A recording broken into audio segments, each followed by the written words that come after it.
Jean-Marie Souclier, bonjour. Bonjour, Merci d'avoir accepté de participer à notre émission de télé en ligne Brokers TV.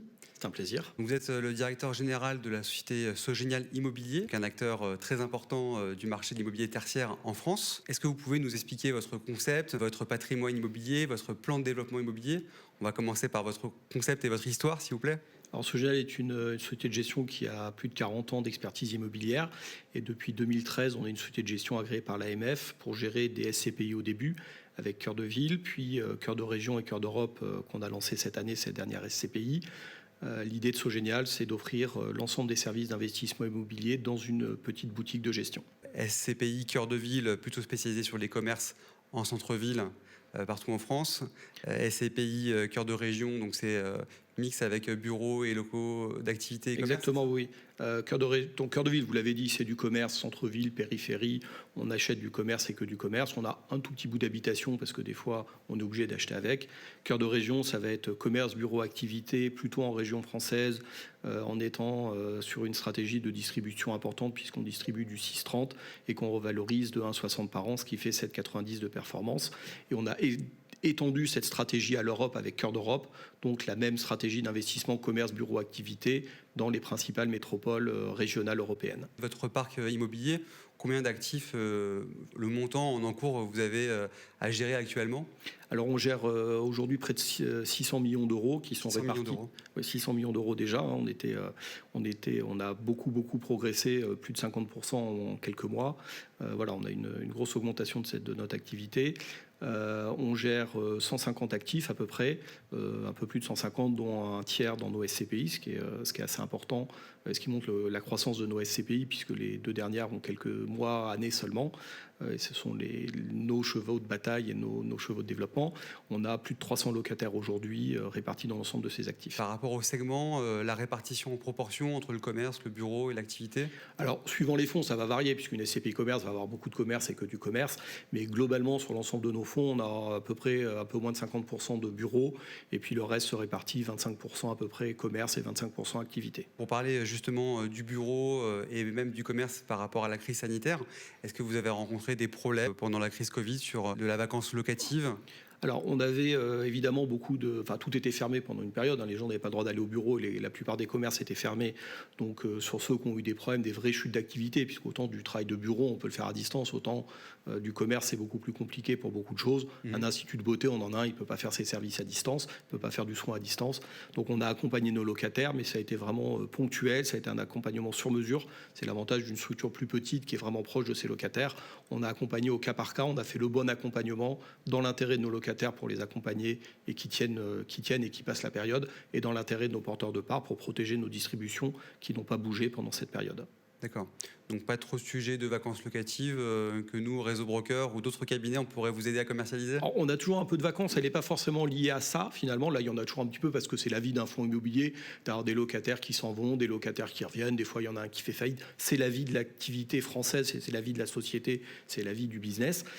Par contre, on a aussi une stratégie des fois d'acheter des locaux avec de la vacance en se disant on achète loué à 80%, à 70% et on va remplir ces locaux pour créer de la valeur. Et là, évidemment, on aime bien être accompagné par des acteurs comme vous. D'accord, très bien. Alors justement, par rapport à votre stratégie d'investissement, est-ce que vous pouvez la détailler sur le projet de montant d'encours à investir en 2022, sur la classe d'actifs ou les classes d'actifs où vous allez investir principalement, les secteurs géographiques?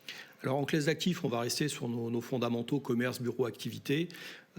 En France, et puis comme je l'ai dit, on a une SCPI européenne et des fonds à l'étranger, puisqu'on gère même un fonds au Luxembourg, un fonds luxembourgeois. Et on va investir donc France, Belgique, Portugal, Espagne. Ça va être nos 4 pays principaux d'investissement aujourd'hui.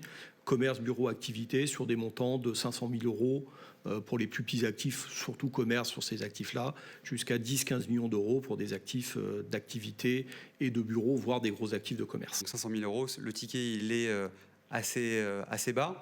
Et quel est le rendement, le TRI minimum que vous visez sur ce type d'investissement? Alors, sur les fonds plutôt de distribution, que sont nos SCPI, et qui vont un peu par capillarité aller sur l'ensemble de nos fonds, on va chercher des rentabilités à partir de 6%, puisque finalement, on est des fonds de distribution, donc il faut payer l'ensemble des charges et rémunérer les porteurs de parts après.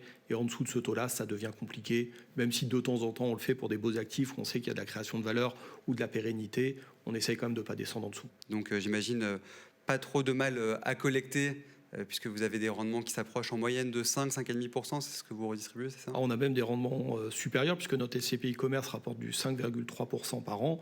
Notre SCPI cœur de région, qui est notre fer de lance, rapporte du 6,30, et on revalorise les parts de 1,60 par an, ce qui fait 7,90 de performance annuelle.